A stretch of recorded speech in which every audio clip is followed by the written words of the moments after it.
BBA, BCA, BCom computer కోర్సులో 100% placement లభించే ఏకైక డిగ్రీ కాలేజ్ కూకట్పల్లిలోని I3 degree college 8367215215.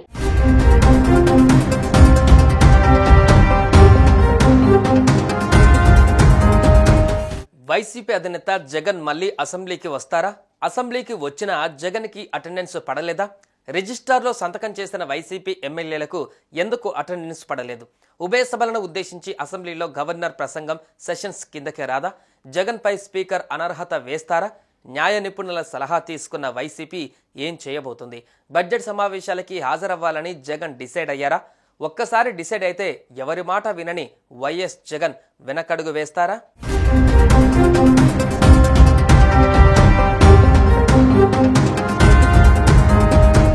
AP assembly సమావేశాలలో అనూహ్య ట్విస్ట్ చోటు చేసుకుంది. వైసీపీ అధినేత వైఎస్ జగన్ మళ్లీ అసెంబ్లీకి వచ్చే అవకాశం ఉందని అంటున్నారు.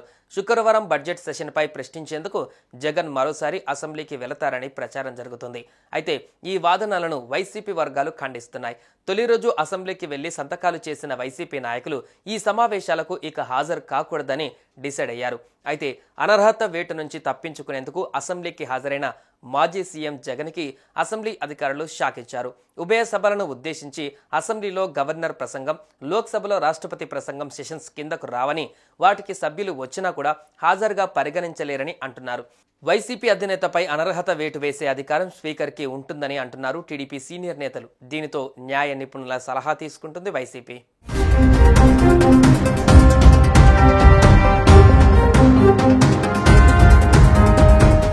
రాజ్యాంగంలోని ఆర్టికల్ 190 క్లాస్ 4 ప్రకారం ఒక రాష్ట్ర శాసనసభలోని సభ్యుడు 60 రోజుల పాటు సభకి రాకపోతే ఆ ప్రతినిధి సీటు వెకేట్ అని డిక్లేర్ చేయవచ్చని చెబుతోంది. అయితే ఆ 60 రోజులని కౌంట్ చేసేటప్పుడు సభ వరుసగా 4 రోజులకు మించి వాయిదా పడిన కాలాన్ని పరిగణనలోకి తీసుకోకూడదని ఉంది. అయితే ఒక సభ్యుడిపై అనర్హత వేటు వేయడం అంత ఈజీ ప్రాసెస్ కాదని న్యాయ నిపుణులు అంటున్నారు.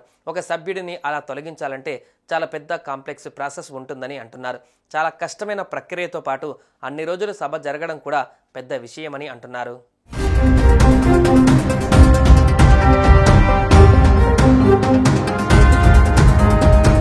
అయితే సోమవారం గవర్నర్ ప్రసంగం సమావేశానికి వెళ్లడం హాజరు కిందకే వస్తుందని వైసీపీ సభ్యులు వాదిస్తున్నారు.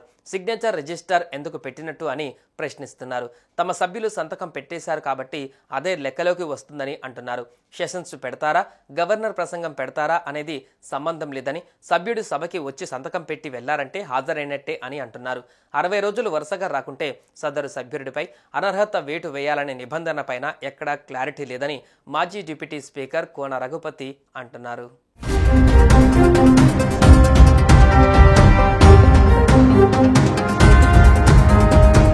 ఏపీ అసెంబ్లీ సమావేశాలు సోమవారం ప్రారంభమయ్యాయి. ఈ సమావేశాల తొలి రోజున పార్టీ అధినేత సహా 10 మంది ఎమ్మెల్యేలు సభలోకి అడుగుపెట్టే ముందు అసెంబ్లీ హాజరు పట్టికలో సంతకం చేశారు. అంటే సభకు వచ్చినట్టుగా హాజరు వేయించుకున్నారు.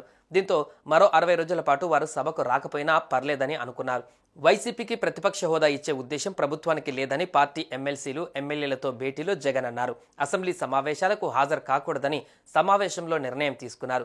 అయితే తాజాగా చోటు చేసుకున్న పరిణామాలతో వైసీపీ అధిష్టానం ఆలోచనలో పడినట్టు తెలుస్తుంది. శుక్రవారం ప్రవేశపెట్టే బడ్జెట్ సమావేశాలకి హాజరైతే ఎలా ఉంటుందనే ఆలోచన కూడా చేస్తుంది. ప్రభుత్వాన్ని ప్రశ్నించడంతో పాటు హాజరు కూడా వేయించుకున్నట్టు అవుతుందని భావిస్తున్నట్టు చెబుతున్నారు.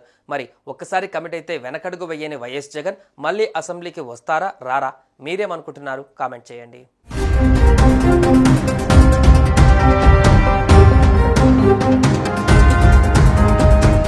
సుమన్ టీవీలో మీ పర్సనల్ అండ్ బిజినెస్ ప్రమోషన్స్ కోసం కింది నెంబర్కి కాంటాక్ట్ చేయండి.